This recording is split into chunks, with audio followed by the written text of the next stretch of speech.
Hello दोस्तों। ये छठी class का हमारा आखिरी चैप्टर है, इमारतें, चित्र तथा किताबें। तो चलिए इस चैप्टर स्टार्ट करते हैं। इसके बाद हम 7वीं क्लास स्टार्ट करेंगे। तो आइए एक बार इसे देख लेते हैं। मरुत्सामी आज बहुत खुश था। पहिएदार कुर्सी में बिठाकर उसका भाई उसे कुतुब मीनार दिखाता हुआ प्रसिद्ध लौह स्तंभ के सामने ले आया। धूल भरे पथरीले रास्ते से रैंप के सहारे यहाँ तक आना काफी मुश्किल था। अपने इस अनुभव को मरुत्सामी कभी नहीं भूल पाएगा। धातु विज्ञान। प्राचीन भारतीय धातु वैज्ञानिकों ने विश्व धातु विज्ञान के क्षेत्र में प्रमुख योगदान दिया है। पुरातात्विक खुदाई ने यह दर्शाया है कि हड़प्पावासी कुशल शिल्पी थे और उन्हें तांबे के धातु कर्म की जानकारी थी। उन्होंने तांबे और टिन को मिलाकर कांसा भी बनाया था। जहां हड़प्पावासी कांस्य युग से जुड़े थे, वहीं उनके उत्तराधिकारी लौह युग से संबंध थे। भारत अत्यंत विकसित किस्म के लोहे का निर्माण करता था, जैसे कि खोटा लोहा, पिटवा लोहा और ढलवा लोहा। अब इसमें बताया गया है कि जो प्राचीन भारतीय वासी थे, उन्हें लोहे के बारे में काफ़ी जानकारी थी इस पहले से ही, क्योंकि ये चीज़ें खुदाई में मिली हैं, जिसमें उन्हें तांबे और टिन को मिलाकर कांस्य को भी बनाना वे जानते थे। वे बहुत ही अच्छे शिल्पकार थे। हड़प्पा के जो लोग थे, उस सभ्यता में हमें लोहे की कई चीज़ें मिली हैं। तो आगे बढ़ते हैं हम। लौह स्तंभ। महरौली में कुतुब मीनार के परिसर में खड़ा यह लौह स्तंभ भारतीय शिल्पकारों की कुशलता का एक अद्भुत उदाहरण है। इसकी ऊंचाई 7.2 मीटर और वजन 3 टन से भी ज़्यादा है। इसका निर्माण लगभग 1500 साल पहले हुआ। इसके बनने के समय की जानकारी हमें इस पर खुदे अभिलेख से मिलती है। इसमें चंद्र नाम के एक शासक का जिक्र है, जो संभवतः गुप्त वंश के थे। आश्चर्य की बात यह है कि इतनी शताब्दियों के बाद भी इसमें जंग नहीं लगा है। यही वह लौह स्तंभ है जो कुतुब मीनार के पास ही है। ईंटों और पत्थरों की इमारतें। हमारे शिल्पकारों की कुशलता के नमूने स्तूपों जैसी कुछ इमारतों में देखने को मिलते हैं। स्तूप का शाब्दिक अर्थ टीला होता है। हालांकि स्तूप विभिन्न आकार के थे, कभी गोल या लंबे तो कभी बड़े या छोटे। उन सब में एक समानता है। प्रायः सभी स्तूपों के भीतर एक छोटा सा डब्बा रखा होता है। अब इनमें क्या होता है, उनमें बुद्ध या उनके अनुयायियों के शरीर के अवशेष, जैसे दांत या हड्डी या राख, या उनके द्वारा प्रयुक्त कोई चीज़ या कोई कीमती पत्थर अथवा सिक्के रखे रहते हैं। मतलब जिनका वो शरीर के अवशेष होते हैं, उनसे जुड़ी कोई भी चीज़ उसके साथ ही रखे होते हैं उस डब्बे में। इसे हम क्या कहते हैं, धातु मंजूषा। प्रारंभिक स्तूप, मतलब कि जो स्टार्टिंग में सबसे पहले स्तूप बनाए गए थे, वे कैसे थे? उस धातु मंजूषा के ऊपर रखा मिट्टी का टीला होता था। बाद के टीलों को ईंटों से ढक दिया गया और बाद के काल में उसे गुंबद नुमा ढांचे को तराशते हुए पत्थरों से ढक दिया गया। ये सांची का स्तूप है, जो कि मध्य प्रदेश में है। प्राय स्तूपों के चारों ओर परिक्रमा के लिए एक वृत्ताकार पथ बना होता है, जिसे प्रदक्षिणा पथ कहते हैं। इस रास्ते को रेलिंग से घेर दिया जाता था, जिसे वेदिका कहते हैं। वेदिका में प्रवेश द्वार बने होते थे। रेलिंग या तोरण प्राय मूर्तिकला की सुंदर कलाकृतियों से सजे होते थे। अमरावती। यहाँ कभी एक भव्य स्तूप हुआ करता था। लगभग 2000 साल पहले इस स्तूप को सजाने के लिए शिलाओं पर चित्र उकेरे गए। कई बार पहाड़ियों को काटकर बनावटी गुफाएं बनाई जाती थी। इस तरह की कई गुफाओं को मूर्तियों तथा चित्रों द्वारा सजाया जाता था। इस काल में कुछ आरंभिक हिंदू मंदिरों का भी निर्माण किया गया।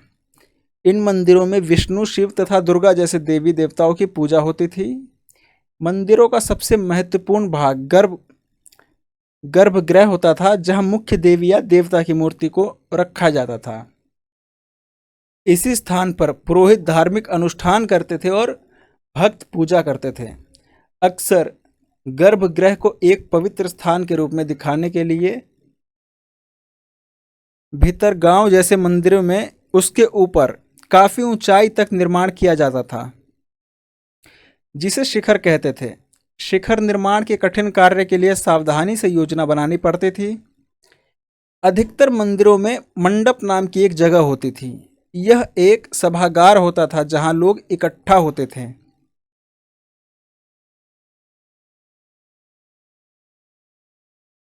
बाएं से ऊपर अभी एक मंदिर दिया गया है। इसमें ये उत्तर प्रदेश के भीतरगांव का एक आरंभिक मंदिर है, मतलब काफ़ी पुराना मंदिर है। ये लगभग 1500 साल पहले पकी ईंट और पत्थरों से बनाया गया था। ये देखिए। और ये महाबलीपुरम के एक एकाश्मिक मंदिर है। इसमें से प्रत्येक मंदिर एक ही विशाल पहाड़ी को तराश कर बनाया गया है। अब इसे एक पहाड़ी को तराश कर ऐसे मंदिरों को बनाया गया है। इन्हें एकाश्म कहा है। ईंटों से बनाए जाने वाले मंदिरों से ये बिल्कुल अलग होते थे। ईंट से बनी इमारतों में नीचे ईंटों की एक तरह जोड़ते हुए ऊपर की ओर ले जाते हैं, जबकि चट्टान तराश कर बनाए जाने वाले मंदिरों को पत्थर काटने वाले ऊपर से नीचे क्रम में बनाते हैं।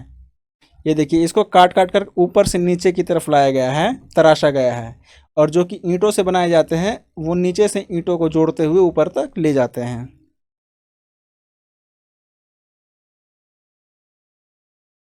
और ये एक एहोल का दुर्गा मंदिर है। यह लगभग 1400 साल पहले बनाया गया था। स्तूप तथा मंदिर किस तरह बनाए जाते थे, चलिए पढ़ते हैं। स्तूपों तथा मंदिरों को बनाने की प्रक्रिया में कई अवस्थाएं आती थी। इसके लिए काफ़ी धन खर्च होता था, इसलिए आमतौर पर राजा या रानी ही इन्हें बनवाने का निश्चय करते थे।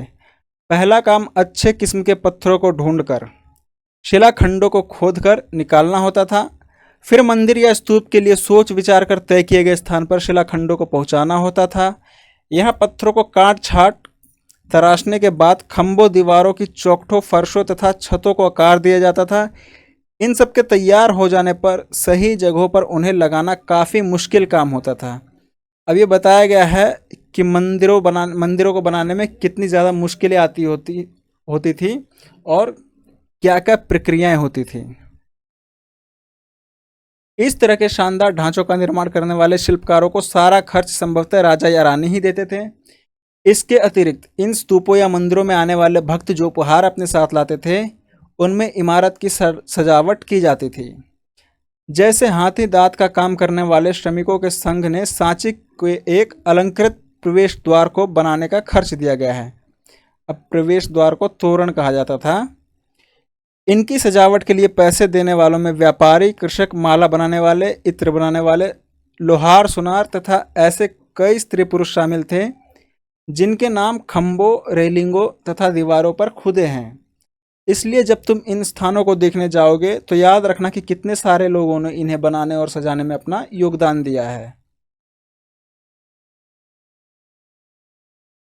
अब ये देखिए, एक अजंता का एक चित्र है।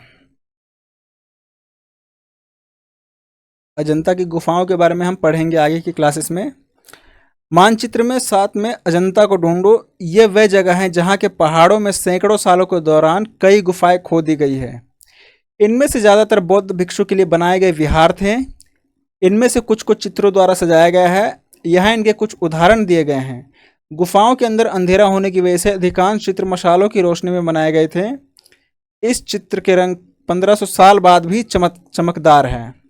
ये रंग पौधों तथा खनिज से बनाए गए थे। इन महान कृतियों को बनाने वाले कलाकार अज्ञात हैं, मतलब उनके नाम नहीं पता कि ये किसने बनाए थे। ये इस तरह की चित्रें होती थी गुफाओं में। अब पुस्तकों के बारे में पढ़ेंगे हम। इस युग में कई प्रसिद्ध महाकाव्यों की रचना की गई है। इन उत्कृष्ट रचनाओं में स्त्री पुरुषों की वीर गाथाएं तथा देवताओं से जुड़ी कथाएं हैं। करीब 1800 साल पहले एक प्रसिद्ध तमिल महाकाव्य शिलप्पदिकारम की रचना इलांगो नामक कवि ने की। इसमें कोवलन नाम के एक व्यापारी की कहानी है। वह पुहार में रहता था। अपनी पत्नी कन्नगी की उपेक्षा कर वह एक नर्तकी माधवी से प्रेम करने लगा। बाद में वह और कन्नगी पुहार छोड़कर मदुरै चले गए। वहां पांड्य राज्य के दरबारी जोहरी ने कोवलन पर चोरी का झूठा आरोप लगाया, जिस पर राजा ने उसे प्राण दंड दे दिया। कन्नगी जो अभी उससे प्रेम करती थी, इस अन्याय के कारण दुख और रोष से भर गई। उसने मदुरै शहर का विनाश कर डाला। एक और तमिल महाकाव्य मणिमेखले को करीब 1400 साल पहले सतनार द्वारा लिखा गया था। इसमें कोवलन तथा माधवी की बेटी की कहानी है। ये रचनाएं कई सदियों पहले ही खो गई थी। उनकी पांडुलिपियां दोबारा लगभग 100 साल पहले मिली। अन्य लेखक जैसे कालिदास संस्कृत में लिखते थे। अब पढ़ते पुरानी कहानियों का संरक्षण और संकलन। हिंदू धर्म से जुड़ी कई कहानियां जो बहुत पहले से प्रचलित थी इसी काल में लिखी गई, जिसमें पुराण भी शामिल है। पुराण का शाब्दिक अर्थ होता है प्राचीन। पुराणों में विष्णु, शिव, दुर्गा या पार्वती जैसी देवी देवताओं से जुड़ी कहानियां हैं। इनमें इन देवी देवताओं की पूजा की विधियां दी गई हैं। इसके अतिरिक्त इनमें संसार की सृष्टि तथा राजाओं के बारे में भी कहानियां हैं। अधिकतर पुराण सरल संस्कृत श्लोक में लिखे गए हैं, जिससे सब उन्हें सुन और समझ सके। पुराणों का पाठ पुजारी मंदिरों में क्या करते थे, जिसे लोग सुनने आते थे। 2 संस्कृत महाकाव्य महाभारत और रामायण लंबे अरसे से लोकप्रिय रहे हैं। तुम में से भी कुछ बच्चे इन कहानियों से परिचित होंगे। महाभारत कौरवों और पांडवों के बीच युद्ध की कहानी है। इस युद्ध का उद्देश्य पुरु वंश की राजधानी हस्तिनापुर की गद्दी प्राप्त करना था। ये कहानी तो बहुत ही पुरानी है, पर आज इसे हम जिस रूप में जानते हैं वह करीब 1500 साल पहले लिखी गई। माना जाता है कि पुराणों और महाभारत दोनों को ही व्यास नाम के ऋषि ने संकलित किया था। महाभारत में भगवत गीता भी है। रामायण की कथा कौशल के राजकुमार राम के बारे में है। उनके पिता ने उन्हें वनवास दे दिया था। वन में उनकी पत्नी सीता का लंका के राजा रावण ने अपहरण कर लिया था। सीता को वापस पाने के लिए राम को लड़ाई लड़नी पड़ी। वे विजयी होकर कौशल की राजधानी अयोध्या लौटे। महाभारत की ही तरह रामायण भी एक प्राचीन कहानी है, जिसे बाद में लिखित रूप दिया गया। संस्कृत रामायण के लेखक वाल्मीकि माने जाते हैं। आम लोगों द्वारा कही जाने वाली कहानियां कैसी होती थी? आम लोग भी कहानियां कहते थे, कविताओं और गीतों की रचना करते थे, गाना गाते थे, नाचते थे और नाटकों को खेलते थे। इनमें से कुछ तो इस समय के आसपास जातक और पंचतंत्र की कहानी के रूप में लिखकर सुरक्षित कर लिए गए। जातक कथाएं तो अक्सर स्तूपों और रेलिंगों तथा अजंता के चित्र में दर्शाई जाती थी। इनमें से एक कहानी अगले पृष्ठ पर दी गई है, बंदर राजा की कहानी। हम ये कहानी को छोड़ देते हैं। विज्ञान की पुस्तकें। इसी समय गणितज्ञ तथा खगोल शास्त्री आर्यभट्ट ने संस्कृत में आर्यभट्टियम नामक पुस्तक लिखी। इसमें उन्होंने लिखा कि दिन और रात पृथ्वी के अपनी धुरी चक्कर पर काटने की वजह से होते हैं, जबकि लगता है कि रोज सूर्य निकलता है और डूबता है। उन्होंने ग्रहण के बारे में भी एक वैज्ञानिक तर्क दिया। उन्होंने वृत्त की परिधि को मापने की भी विधि ढूंढ निकाली, जो लगभग उतनी ही सही है जितनी कि आज प्रयुक्त होने वाली विधि। वरामिहिर, ब्रह्मगुप्त और भास्कराचार्य कुछ अन्य गणितज्ञ व खगोलवेत्ता थे जिन्होंने कई खोजें की इनके बारे में और पता लगाए। शून्य मतलब कि 0 अंकों का प्रयोग पहले से होता रहा है, पर अब भारत के गणितज्ञों ने शून्य के लिए एक नए चिन्ह का आविष्कार किया। गिनती की यह पद्धति अरबों द्वारा अपनाई गई तथा यूरोप में भी फैल गई। आज भी यह पूरी दुनिया में प्रयोग की जाती है।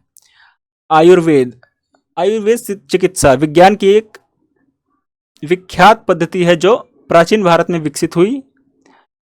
अब ये जो आयुर्वेद चिकित्सा है ये प्राचीन भारत में विकसित हुई है। प्राचीन भारत में आयुर्वेद के 2 प्रसिद्ध चिकित्सक थे, चरक और सुश्रुत।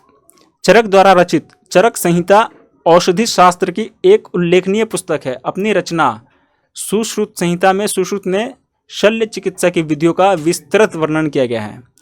तो चलिए, ये अपना 6th क्लास बिल्कुल खत्म हो गया है। अब हम नेक्स्ट वीडियो में क्लास 7th स्टार्ट करेंगे।